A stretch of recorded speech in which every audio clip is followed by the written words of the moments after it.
You up? It's time for some coffee.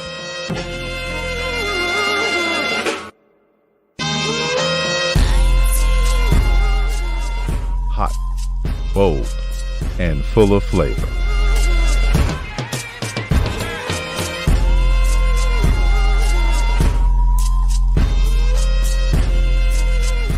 Tonya McKenzie and Gia Sneed are my morning coffee. Greetings, good people. Welcome back to another episode of My Morning Coffee. It's your girl T and your girl G on a special edition here on Juneteenth. Happy to be celebrating it with you and happy you're here with us. So, Gia, let's go ahead and get into what is in your cup. What is in your cup? It's been a minute. Catch the people up. We got a few minutes. Yes. Morning, people. Morning. You're right. It has been a minute. It's been woo. It seems like it's been like too long. I have missed you guys, and I hope you guys have missed us. What's in my cup this morning, Tonya? I have tea in my cup. Your girl is kind of under the weather, so I'm having some tea. Hopefully, it will settle my little stomach issues that I'm having right now. So that's what's in my cup, along with just life. This cup is full of life. Stuff is happening. It's gonna continue to happen. Girl, I don't know. We might need to like maybe podcast every day just to get through, what everybody been missing in our lives, because life don't wait for you. That's one thing it don't do. It will not wait for you. It will keep going. And even when you try to slow down for whatever reason, it life won't let you slow down. It'll just keep going. It'll leave your ass behind. That's what it is. Exactly. And sometimes trying to keep up can mess you up, and stuff. So it's like I'm here and I'm like I'm a little over a year into this retirement thing, right? And you know how like when you were a little girl, you envision your life, you little girl, you say, okay, I'm gonna do this, I'm gonna grow up and be this and do all this kind of stuff. And that's kind of like when you start working, and you've been working as long as I've been working, you be trying to say what you're gonna do in retirement, how retirement life gonna be, and all that kind of stuff.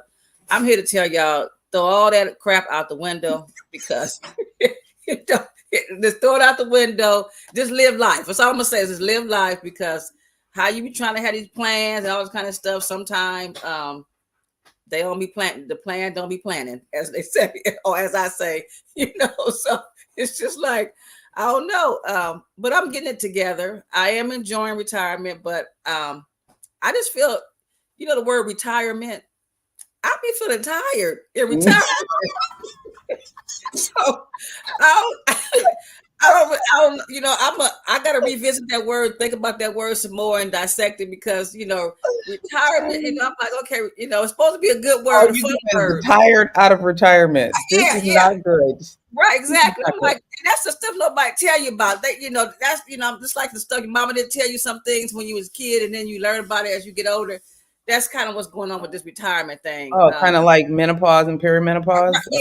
Yes. Another thing no one tells us about. Right, and that's a part of this retirement thing too. This whole menopause thing, it's like it said, Gia, you retired. I'm finna kick in full blown on your ASS. So I'm just like, I be talking with it. I told you how before me and menopause, we got a relationship going, and stuff. And I thought we had broken up, or we were kind of separated, right? I thought that. And then I guess menopause, wanted to be back with me. They want to make up or whatever. And I'm like, you don't got to make up. We good. And so don't be bending the block for me. No, right. Don't be hitting no corners. Right, exactly. Stuff. So dealing with that too.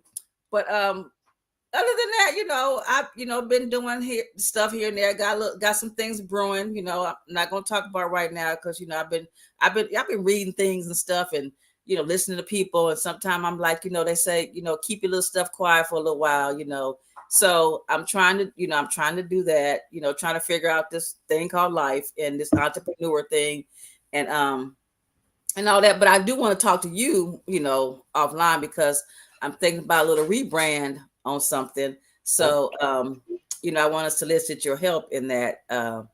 You still got to catch us up one day on the whole cigars thing. Like, that was a conversation we needed to finish. Y'all, I'm not sure if you know, but Gia is making a line of cigars now. So Yeah. I So don't know so if the good doctor that's going to be on the show with us is going to be pleased about, I you know. know, the Yeah. smoking piece of it, but we'll get into that. We'll get Well, into yeah, that. she probably not, but there's some people that don't want to listen to the doctor. I'm not one though. I'm not one. Some people don't want to listen. They're gonna do their It's own a thing. So while lot. they doing their own thing, I figured I should give them a little something to help them do their own thing. So yeah, so me and another one of my girlfriends, we're working on that. So hopefully we'll get that all finalized really soon, and that will be something we'll come back on the podcast and talk about and everything. But what have you been up to? I saw the kids, the twins. They don't graduate. They're getting ready to go off to high school. You're gonna be an empty nester, pretty soon. I doubt it because I know now the oldest done came home from okay. college, so with a Well, graduate degree. So well, yeah, there's that. he might not be there long because if he, I know you, and you know, I don't know if yeah, he ain't gonna be there long. So he just on vacation right now. He Yeah, vacation. that. Yeah.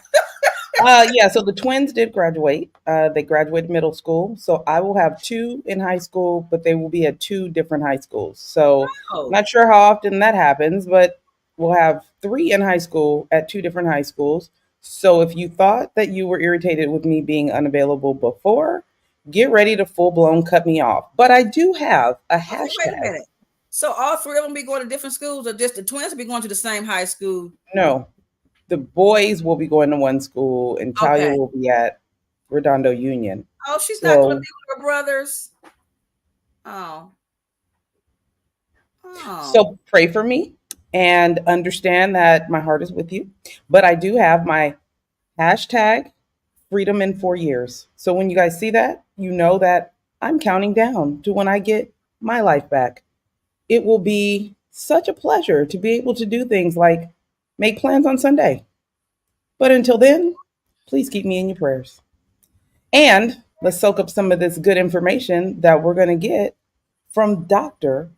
Bernadette Anderson. Well, hello there, good doctor. How are you? Hello, how are you guys? I've been enjoying listening to you. We're wonderful. I'm so We glad are to have thrilled. you. So, we Yeah. want to know two things from you. We want to know what's in your cup. So, what are you drinking today? And what that really is a metaphor for how are you doing today? Like, are you drinking some Hennessy because you've had a hard day already? Or are you sipping on a little coffee because you're a little tired and you know you got a lot going on? Or maybe it's just water because it's hot where you are and you need to hydrate because the heat wave is all over the news. So we can talk about that. And then we want to talk about this Yes. amazing book. This Can I book get it? right Can I here. get it? This book. Yes. We Yes. want to talk about this. We want to give the people 52 prescriptions for healing, health, and happiness on this amazing Juneteenth day because we care about not just being free, but free to make good decisions Absolutely. for your mental and physical well being. So tell us, Doc, what's in your cup this morning? What's in your cup? Well, I must say that what's in my cup is definitely water because it is so warm here and I am just trying to stay hydrated and healthy. So I am going to just keep sipping on some water today. How hot is it there? Oh my gosh, I think it's like in the 90s, but it feels like it's like 100 degrees You know outside. what? I'm gonna talk to the weatherman, the weather guys, and all that because I'm getting ready to go to the south on July 1st, and I keep hearing how hot it's been and how hot it is out there, and I'm gonna be real good and mad if I get out there and it's it's a heat wave. I'm gonna be real good and mad because see, it's one thing that's heat in LA, but I know heat in the South is a whole little different, that humidity and stuff. And with me going through this, with me and my relationship I'm having with menopause, see, it's not gonna be a good mix, and not gonna be a nice person. And so I done made some few friends back there in the South, right? And I want to continue to be their friends, but if it get too hot, you know, I don't know. I'm gonna be a different person, and I might not like that person. My sister, she might, she probably not gonna like me either, and stuff. And I'm trying to keep the family together, So Jesus Christ. I don't know. So this heat better get it together. It sounds like this book is all for her, but Oh no, trust me, the stuff I've been reading, I was like, you know what? Yeah, me and Doc, we might be one and the same, because the stuff the few things I've read really quick, I was like, okay, and I know we're supposed to be talking. I know we're supposed to be talking about men's health, right? But the stuff you're gonna be Nobody talking said about. that. We don't have to Oh, talk about men. okay, I thought we was gonna talk about something to do with men today or something. No, okay, all I right. mean, we Well, can if you got a question. That's why she here, okay, audience. well, okay. Well, this stuff that she got in his book is for men and women because I think we all dealing with some of the It is. same stuff, just a different way. But yeah. So, talk to us about the book. Why did you decide to write this book now? So listen, what I realized as a physician is that being healthy is more than just not having a disease and not having an illness. I see patients quite often who they might not have hypertension or diabetes or heart disease, but they're still not well. And I was in that place myself. I mean, I have lived, unhealed, unhealthy, and unhappy. And so I realized that my lessons were not unique. And I wanted people to understand you're not alone and we can work together so that everybody can live their best life and whatever that is. So I'm excited. I always say, like, this book to me represents where science meets the soul because we Mm.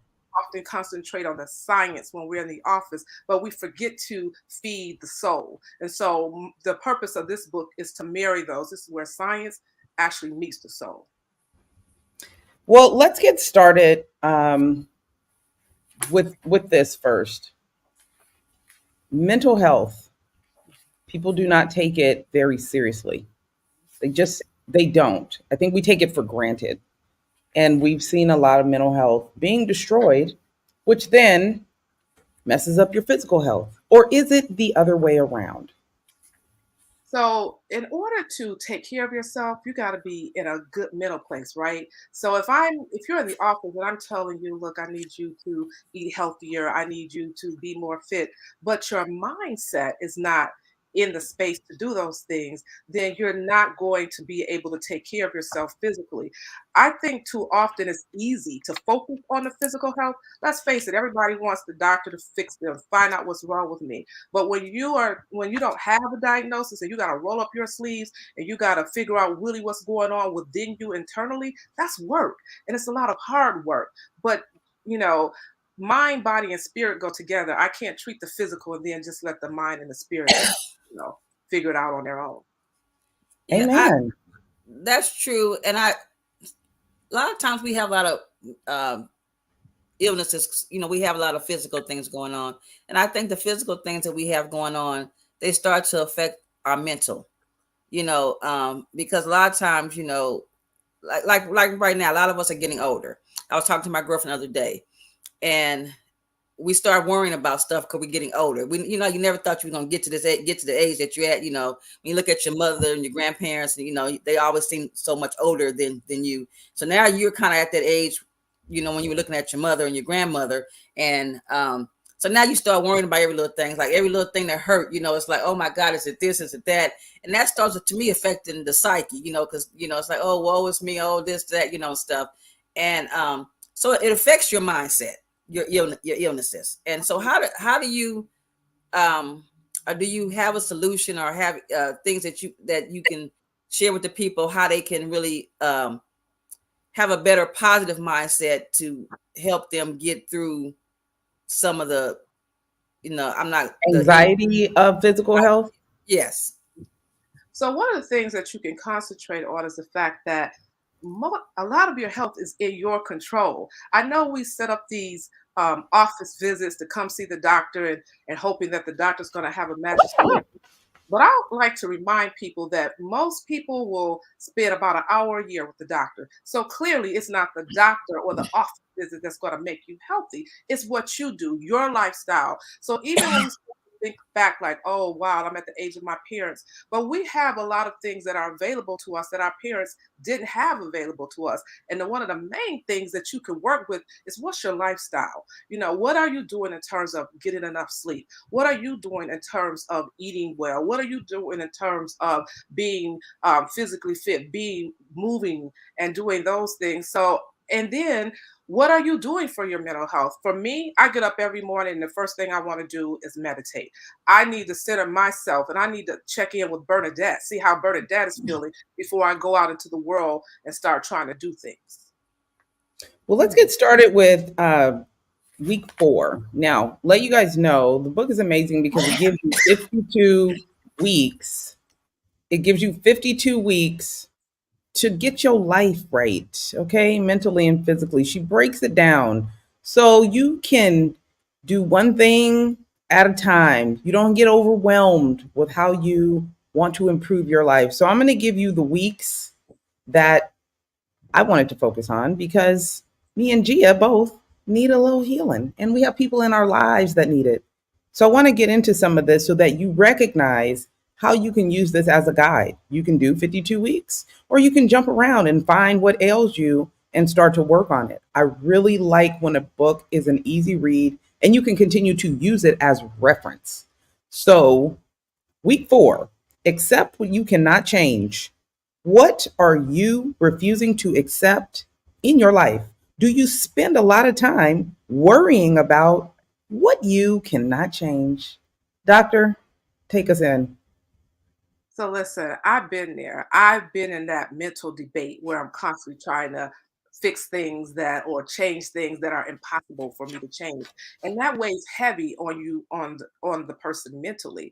So for me, what I'm asking you to do is to look at a situation and I sort of evaluate it. You know, is this something I can change? Is this something that has just happened and I need to accept? Because listen, acceptance doesn't mean agreement. Just because I accept that thing happened, it's just acknowledging that I am not going to let this be control me. I won't stay stuck in this situation.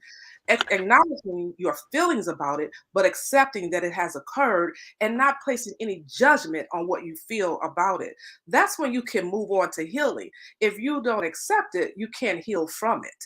And that's the whole part of healing is first acceptance, and then we can get into the healing. So let's talk about that from a physical standpoint, because for the most part, people hear that as an emotional or mental block, right? I can't mentally accept it. I can't physically accept it. What if there's, I mean, emotionally or mentally, what if there are physical things that cannot be changed? Or is that actually the case? Because, like Gio was saying earlier, some things about my body are not going to work the way that they used to. How do I just accept that, especially if I was active and independent? I was an athlete. I did these things. My heart ain't working like it used to. I be getting tired. I'm trying not to get tired, but it's not in my head. So how do you walk me through that? So you know what's so interesting? What I often say to myself is, Bernadette, you're not 20 anymore. So let's do it differently. You got to accept that you got to do things a little differently now. So maybe when you were 20, you were staying up all night and you were still able to function all through the day, but you can't do that anymore because you need more time. To get some rest and sleep to be able to be functional. But I know that in my office, I see a lot of patients and I have to tell them that they have a diagnosis, high blood pressure, diabetes. And some of them actually won't accept that diagnosis because for them, they don't want to have that. And here's the thing, regardless of whether you accept that you have it or not, you still have that disease process. And so, what I try to convince patients to do is look, in order for us to get to the healing, you have to accept the condition so that we can give you the tools to heal from it. Now, just because you accept it doesn't mean you got to stay stuck there. So my doctor, okay, so I was diagnosed with high blood pressure after I had my twins, right? So they like ruined my stomach and my blood pressure. Okay, let's put that out there. But I was not ready to accept the fact that I was going to have to take medication for the rest of my days. So my doctor said it wasn't a prescription, it was just kind of a suggestion. He said, red wine, 1 glass a night will help you get that blood pressure under control and keep it low, right? And I said, actually, no, I didn't know that, but thank you. I appreciate that. Do you ever give your patients alternative options when they have issues that they really are struggling and fighting? Absolutely, because a lot of the things, such as for instance, hypertension, it doesn't mean necessarily that you're going to have to take a prescription medication for the rest of your life. You have to tap into your lifestyle. What I start to ask my patients, okay, what is it that impacts blood pressure? We know that managing your stress will help you lower your blood pressure. How can you do that? How about trying yoga? How about trying meditation or tapping into the ways that allow you to be calm and have inner peace? And then there are things like changing your diet. What in your diet can you change? How can you get some of the sodium out? How can you, be more active? And so, yes, there are many, many lifestyle changes. And even if your doctor writes a prescription, you still should tap into your lifestyle so that you're not constantly getting more and more prescriptions. Here's the thing. People tell me, oh, Dr. Anderson, you're going to put me on a medication. No, patients put themselves on medications because they don't want to change. You said a word. Yeah. Wait a minute, Doc. You said a whole word. You said a couple words, because I was with Tonya too. When I got diagnosed with high blood pressure, I was in denial. I was like, no, and for a long time, my doctor was telling me my blood pressure was high and stuff, and she waited for a long time before she prescribed, put me on medication. And one thing she said to me, she says, Gia, well, I can prescribe this to you, but that doesn't necessarily mean you're going to take it, and stuff. And my thing was, I was like Tonya, I didn't want to be a person, because I felt as though I was too young. I was, high blood pressure to me was something you get when you're a lot older. That's what, my thing. Well, I ain't supposed to be getting this, in my 40s, my 30s and stuff. No. So, it's like I had to have a little talk with myself too, because that was my thing is, and she asked me, she said, Gia, what is it? Why don't you want to take the medicine?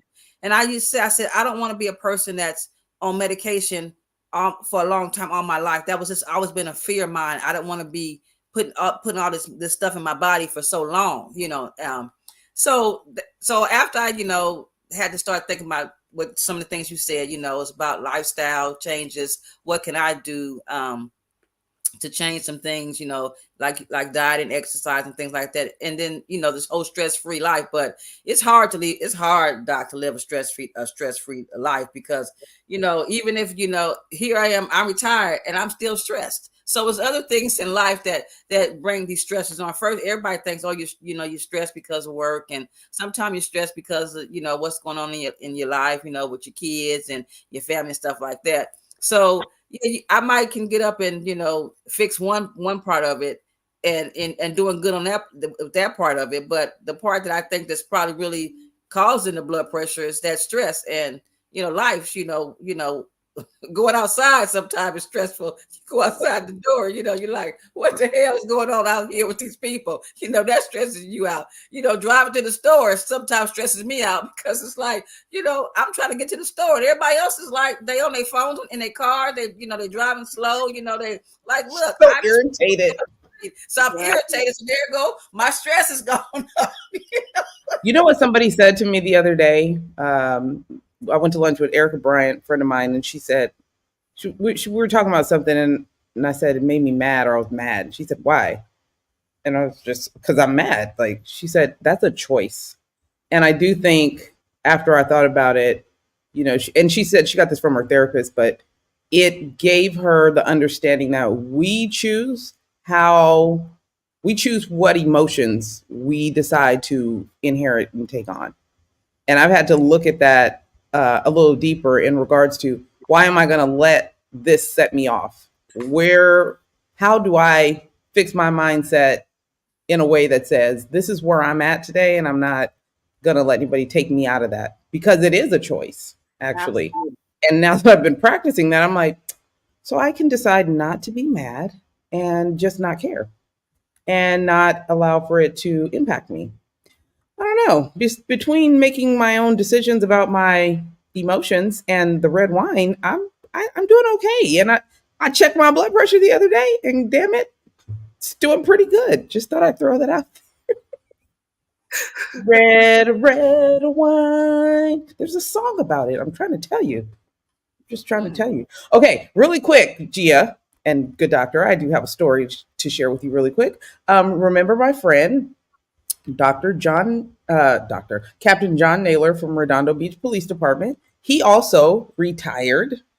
And to keep from being so tired, he has actually started at a gym. I talked to this fool the other day, and I was like, hey, like, what did you do? I'm coming back from the gym. He used to rag on me. Y'all know I get up at 5 a.m. and go work out. He used to like I was the joke at our meetings about how early I get up to go work out. But now, on top of being retired and he got a new boo, this whole workout thing is like his jam.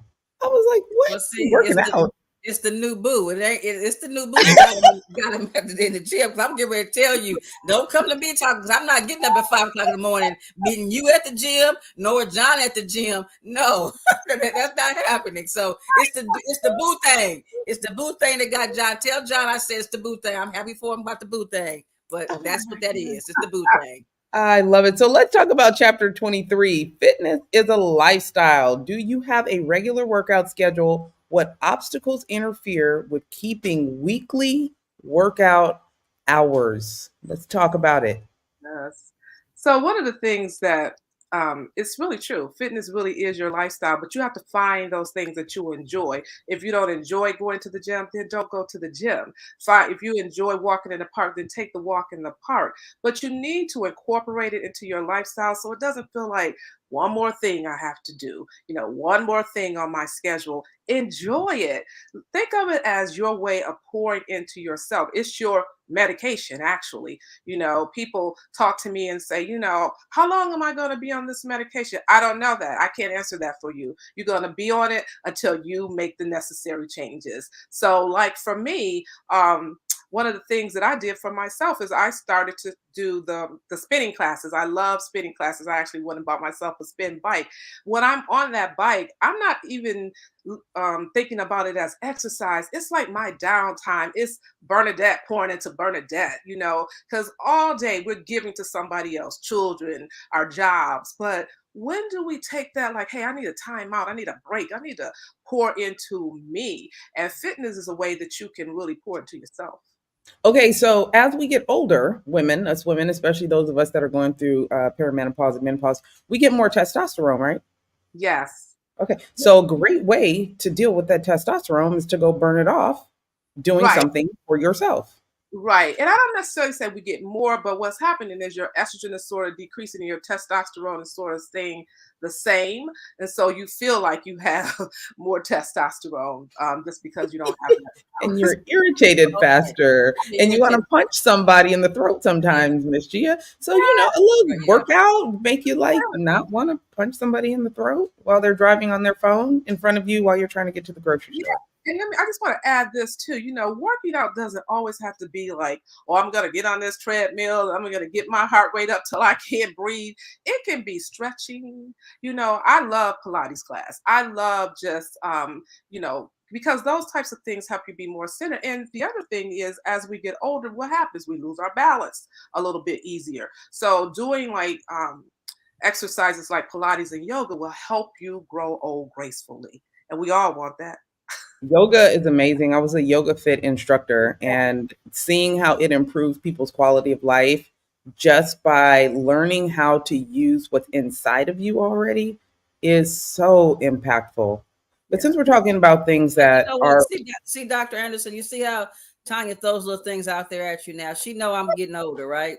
Okay. And her and I talk, we talk, you know, pretty regularly. She knows what's going on in my life and everything. Now she's gonna sit up here on the podcast and say she used to be a yoga instructor. Okay, really? Now she know okay, I've been some of my listen, you can do some amazing things. Get real creative and down dog, okay? I told her how my how be egging all kind of stuff. She ain't once said, Gia, grab your yoga mat, meet me down here at the at the walk and don't walk street in Redondo Beach by the beach, and let's do some yoga. I can do some you can do some yoga with you. She ain't said that. Kept that all to herself. Okay, okay. It's on me. Okay, so when next time I say something to you, I don't want no pushback, okay? All right, officer. But since we are talking about things of pleasure, week 27, sleep and sex only. Yes, let's get into it. What is your sleep regimen? Besides sleep and sex, what activities take place in your bedroom? Yes.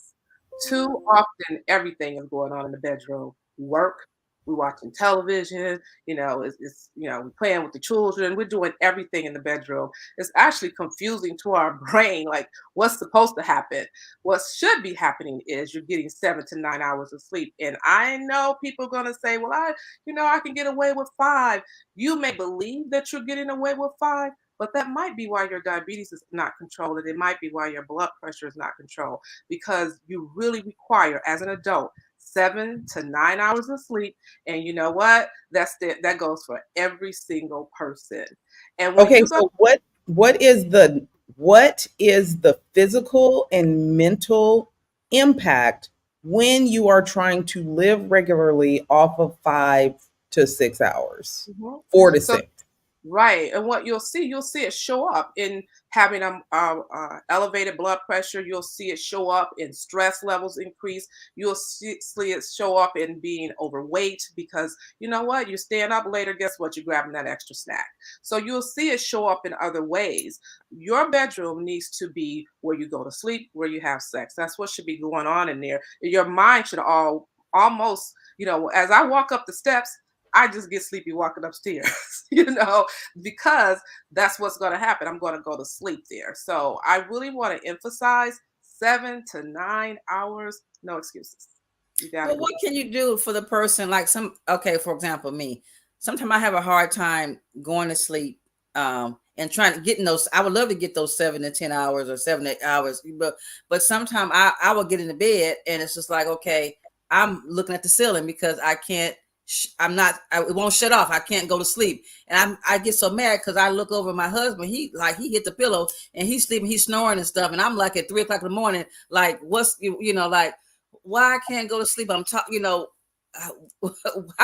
how can that change? It's like Right. I'm not, I think I it's try, but it's hard like, sometimes.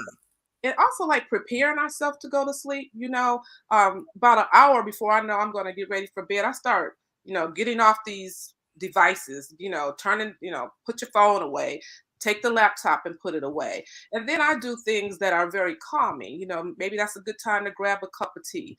Is that a good time to do a little meditation, write in your journal? Do those things that are more passive, and not watch a really exciting television show. Now you got that on your mind. But to learn how to just calm yourself before you go to sleep is a good way to prepare yourself for sleep. Jorian Cox says, good morning. I would like to order the Good Doctor's book. Jorian, we're going to go ahead and give that information at the end of the broadcast. But I also wanted to say to Miss Gia, okay, do you read at night? Do you have a playlist maybe on your phone that relaxes you or puts you to sleep? What happens is we have to train our brain, right? So it becomes muscle memory. So something that you do that makes you tired, start to do that right before you need to go to bed. Also, a great supplement, and Doc, you can correct me if I'm wrong, magnesium is great to take before you go to bed. Melatonin, it works for some people, sometimes it don't. I know when Ray is out of town and he comes back and get back on the California time, he'll take Benadryl or something on regularly just to start training his body to go to sleep at a certain time. But it's almost like muscle memory. Once you figure out what it is that triggers you, it starts to work without you having to do the extra stuff. Doctor, thoughts? Yes, and you know what? One of the things that I do, because come on, we all have restless nights. I actually try to keep a book by my bedside so that if I am having a restless night, you don't want to fight yourself, like, oh, I know I should be sleeping. It's 3 o'clock in the morning. But to do something passive, like open up the book and read a couple pages, might also help you go back to sleep. What you don't want to do is get up, turn on the television, open up your laptop, look at what's happening on social media. It's not time to do that when you're trying to go to sleep. Thoughts, Gia? Yeah, but see what happens if you get that book and the book is good and juicy, and then you get into the. That's what I'm saying. That's what I'm saying. It's like, oh God, I want to read the next chapter. I can't put it down. So that's what I'm saying. It's like, So you telling me I got to get a boring book, a book that I really don't, want to read, and put that on my nightstand, and then when I can't sleep, read that book, and hopefully that'll put me to sleep. I got it. Okay. I'm gonna send you one of my medical books. I'll put you to sleep. get up, be cussing you out, doctor. I'm like, that damn Dr. Anderson. Bernice Scott Terrell said, prayer works. Girl, Yes. talk to God. Yes. Talk to God. Yes. Yes. So a word that gets overutilized to me these days, because I don't believe everybody has experienced trauma, is trauma. Week 30, traumatized by trauma. How did the trauma take, what did the trauma take from you? How do you get closure from trauma? Talk to us. So one of the things that I notice, especially with dealing with patients, is we like to live in denial, pretend something didn't happen. We just want to get past the thing. But in my life, what I've realized is sometimes revisiting that place, but this time with a purpose, to not just revisit it to revisit the pain, but to revisit to process what happened so that I can leave it there. So when we say we're stuck, it's because generally we experience a lot of denial. And trauma, who wants to go back to trauma? Who wants to? We all want to get past it. We all want to get to the next. But have you really gotten past it is the question you need to ask yourself. Having a good therapist and really delving deep to find out what what are your feelings around that trauma. Some people have not even allowed themselves to feel anything from it.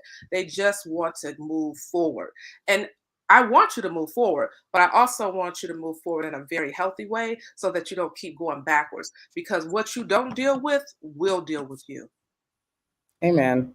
I get obsessed with trauma, actually, because I'm why and why and why. How did this happen and why? And we Bringing have meaning to it and understanding is right, helpful to me, right. because when you've processed it incorrectly or processed it, especially if you've been traumatized as a young person, sometimes you process it in a way that puts blame on you, you know? So I don't Yes, and know. we have to also accept that we may never know the why. So we keep going back there trying to get an answer, but you may never get that answer, and you have to accept that and move forward. I don't know about that, doc. You don't Yeah, know about it? I'm be like, yeah. you gonna answer me. You gonna tell me why. Okay? We ain't done with this. We ain't done till I'm done. See, Some of us are experiencing trauma. I can tell you, like myself, from a person who's already gone. So I will never get that answer of why. So I have to make the decision that I'm going to move forward. And I always say, people say, well, how can you move forward from something and the person hasn't, asked for forgiveness or whatever? But my soul doesn't need forgiveness to move forward. Okay. And so Hmm. it's just my soul that's crying out to me to say, look, I need you to move on because I don't want you to be stuck in this Is, place. is it Healing, move on or is it forgive? Do you need to forgive to move on, or just acknowledge? I think you need to acknowledge, but not necessarily. You need to definitely acknowledge. But here's the other thing: you need to also sometimes forgive, because you need to forgive what was. Some of us are holding on to unforgiveness toward our own self. You True. know, So sometimes it is needing to forgive so that you can move forward. Hmm. Gia, thoughts? I agree. That's it. Every time we get to talking about trauma, she ain't got nothing to say. Well,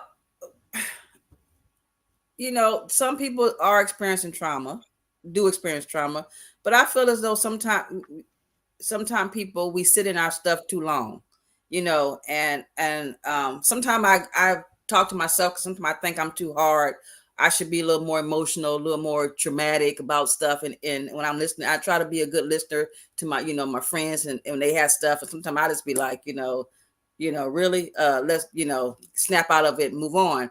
But and I know sometimes it's hard for people, but I think too, we have this pity party. We want to have this pity party, and sometimes we have it too long, and we do have to move past it and keep pushing forward, push through it. Don't. I think when we sit in it too long and we're thinking about it, talking about it, it doesn't help us to heal, or to move past it, because we still in it, and we need to get past it. Not saying that the trauma, whatever it was, didn't happen, or it's not important and stuff, but you know I don't think it's healthy. I don't think it's good for people. And I And think what you said is really key, Gia. One of the things I think we get hung up on is if we forgive, does that mean we're saying that it was okay? No, right, it wasn't right, okay. Okay, it was absolutely not okay. right. And so I think that becomes, the reason people want to wear this unforgiveness almost like it's a badge, Yeah, that and that hurt right. me. And I'm not going to forgive. I've been there. I've done that. I did that with the relationship with my father, you know. And what I learned was, what is it, Bernadette, that's really the problem? Well, I felt neglect. So Yes, here's the thing. So it's not about him. It's not about the situation. It's about what I felt. And when I felt. got Yep. to, Lord, help me understand this neglect, then I could forgive and move my life forward. Yeah. And Isn't I it see that's what. about, isn't it a little bit more about accountability? You're sometimes just looking for someone to take accountability Yeah. because when there is no accountability, there's that level of gaslighting. Like you're tripping. But you're right. It seems so much easier to forgive and move on. Okay, Well, you don't want me to keep hitting you over the head with this? Just take accountability and then we can move on. what But what there's this, no, you're tripping. You're that didn't happen or didn't happen like that. And I have to tell my kids all the time, uh, your my perception of reality, that is my reality. So if you right. care about how I feel, then you have to accept how that thing you did made me feel. And then we can move on. But continuing to gaslight and act like that's not what happened is like, that's crazy. That's why I asked, do you have to forgive or do you just have to accept? Right. No, But well, remember that. Go ahead, Gia. I was gonna say I get what you're saying, Tony, but this at the same time, you want accountability, okay? And then when you don't get accountability, you feel some type of way. But even if I get accountability, it still doesn't change the fact that it happened. That's the whole thing or whatever it is. So I have to tell myself whether the person is going to be accountable for it. I have to move forward. I can't still be like, guys, she ain't accepting the responsibility. She didn't accept accountability, of what she did or what she said. She still said it and did it. Even if she does accept it, she still said it and did it. So I still have, no matter what, whether she does it or not, I have to be in a place where I say, I'm going to move past this. I'm not going to dwell on this and sit on this and stuff. And sometimes I come off to, I'm sure the people, and even in Utah, you probably think, G is so hard. She's heartless. She's just that. But that's a survival thing for me, because if I sat in all the stuff that happens with me, with people, girl, I wouldn't be the G that you'd be like, what's wrong with her? I don't See, want to that's hang out. actually opposite. I think because you don't always make people take accountability, that you have a bigger heart because you're still able to love on people that have not actually taken accountability for how they made you feel. You're So right. you have it completely opposite. I actually think you have a big heart and you are, which also leaves you vulnerable to it happening again, because when people don't take accountability that you've kept in your life, then they have that opportunity to do that again. I guess that's if you allow it. But again, you have a big heart. So you're one of those. I actually look at it opposite. Like I have the cold heart because I'd be like, nope, we can't move forward until you acknowledge what you did. And then we can all move forward together. Let's go. I think the Bye. key is, in that way, like I want to make it about me and not about them, because I Mhm. can't control anybody but me. I make the choices for me. And so when I shift the focus to, okay, me, and not what they did or what the circumstances was, but I deal with how I felt and what emotion it evoked in me, so that I can heal from that. Because what I do understand is some people are never going to take accountability, and I'm not going to, and I think we have to think about giving that person that much control in our space, in our mental space. My favorite thing to do, even to people that won't take accountability, is laugh. Laugh Yeah. out loud. Let's talk about week 44. Laugh out loud. What are some things that make you laugh? What's something that made you double over with laughter? And I will tell you that I laugh at myself often because I am a hot ass mess. One of my favorite things is when my patients tell me. I had a patient who told me, she said, I love to come to your office just to hear your laugh. If you come to my office, you're going to hear my laughter, because that's my way of checking in with Bernadette to make sure she's okay. When I can't laugh, that lets me know that something has seriously gone wrong. So laugh out loud. Everything is not that serious. We're going to get past this stuff. In the moment, it feels like it's overwhelming. Okay. But even if something is overwhelming, but I can still laugh, I can still, stand in my own, then I know that I'm going to be okay. I'm going to get past it. And I laughed. It's therapy for me. I laugh all the time. If you come to my office, you're going to hear me laughing. If I come in and greet you in the office room, you're going to hear my laughter because that's important to me. And everybody has a different way that they check in with themselves, but constantly you need to be checking in with yourself. That's how we go from 0 to 100 and didn't have any place to stop. I My hear laughter gives me that place. comedians often say that their humor comes from trauma Hmm. and things that they've gone through, which I love because, for the record, I have asked my family, when I pass, I want you guys to have a roast. I don't want a funeral. We need to have a roast. It's time to laugh. I think it's that important in life.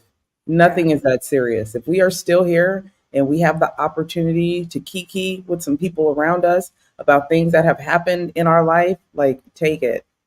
Yes. 100%. Just all in, belly hurting, the Yeah. best sit-ups you ever did, laugh. Okay? And if you don't have a sense of humor, you should not be on none of my social media because I am so unserious about some of the most serious things.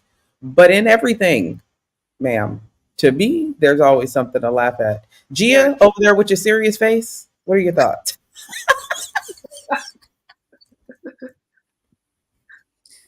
Tonya, just stop it right now. Laughter is good. I laugh at myself. I laugh at a lot of people a lot. They don't know it, but I laugh at them a lot. I laugh at you a lot, Tonya. Oh, I know. And cuss under your breath, but that's Yeah, fine. so yeah, no, laughter is good. We should be laughing. I think laughing, it really is good for your soul. I really do think so. And like matter of fact, I'm gonna probably laugh today when I get off the podcast and I go over here to this Juneteenth celebration that I'm gonna go to. I'm gonna probably laugh at a lot of people. Yeah, because your people are funny. Yeah, so yeah, and every now and then, I have a little comedic in me, and I crack a joke here and there, and and have fun. So laughter is good, you guys. What is the physical benefits of laughter? Tell the people.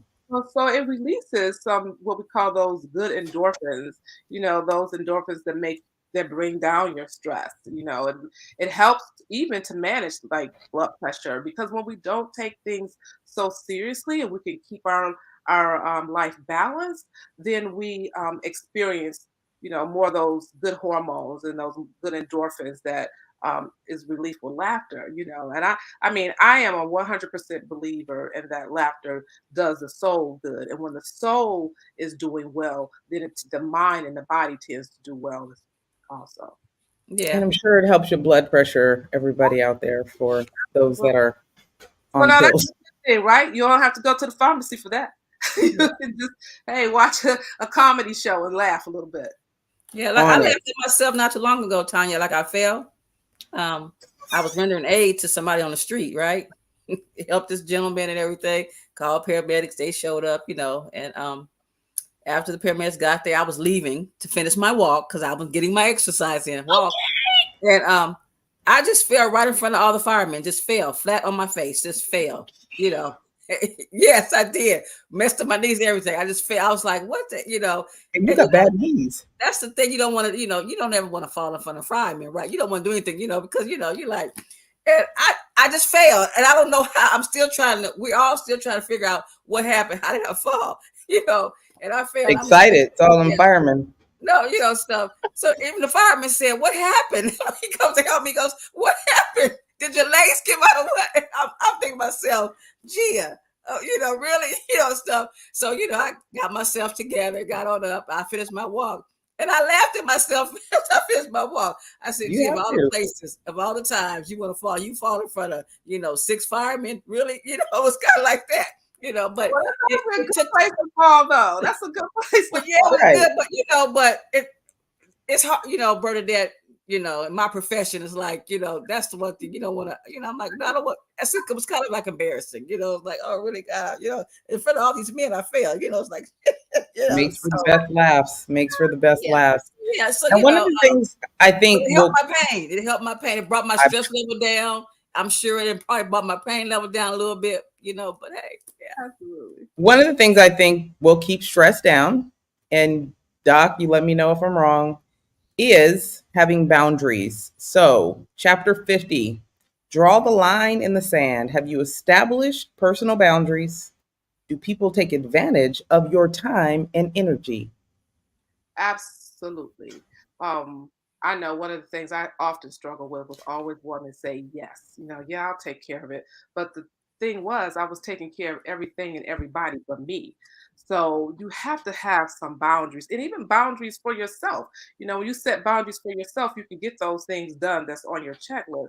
But, for instance, for me on Wednesdays, the first, everybody knows, even my office, you don't call me before 1 o'clock because I'm going to go to my Pilates class. I'm going to, go and have breakfast at my favorite place. I might run over to the spa. I have to have time. That's my time. And we all should do that. That's taking care of yourself. It has nothing to do with being selfish. Drawing a line in the sand and learning to say no, that's medicine. Gia? Mm, Mm, I got it. Mm.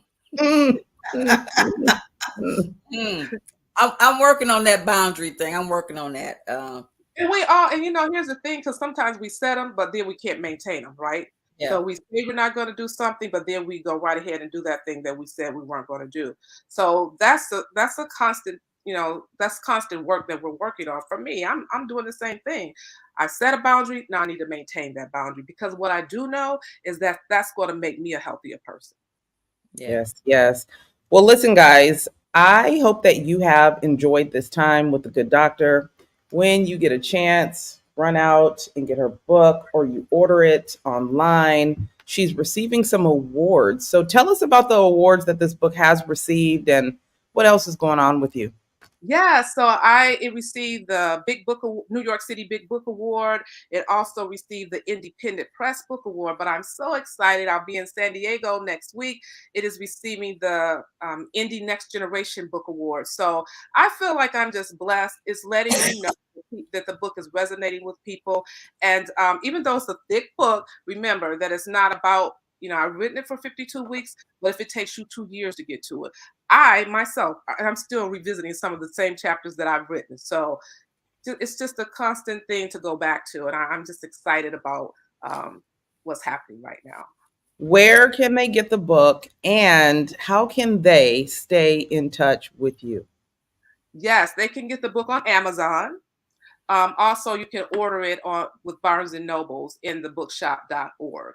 And you can stay in touch with me on social media via Instagram and LinkedIn at Dr. That's Dr. Bernadette MD. So, and I hope to hear from you guys.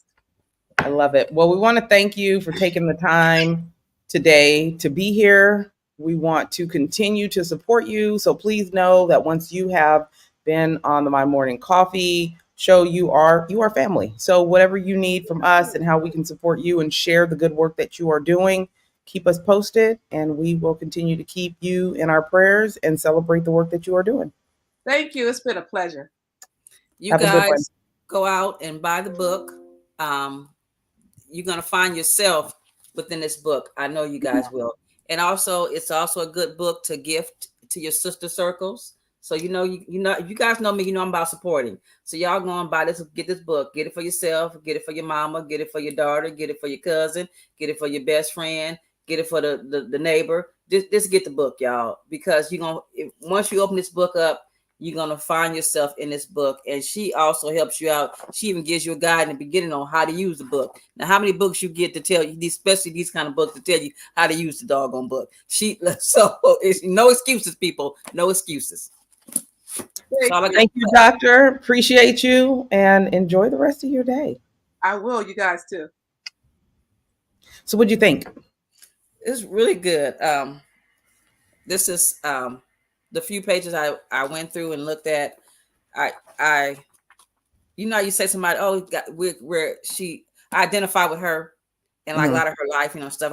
I went to the back to see, you know, stuff, and I had even started a few things that she had said about herself, and you know how you lose yourself in everybody thinks they see you one way, and they think that that's who you are, and that's not really who you are, Right. so to speak, you know, and stuff. You know, so I'm gonna enjoy reading The rest of it. it. Yeah, the rest Awesome. of it. Yeah. Yeah. Lovely. Lovely. Well, Yes. listen, thank you guys for being here. Appreciate you.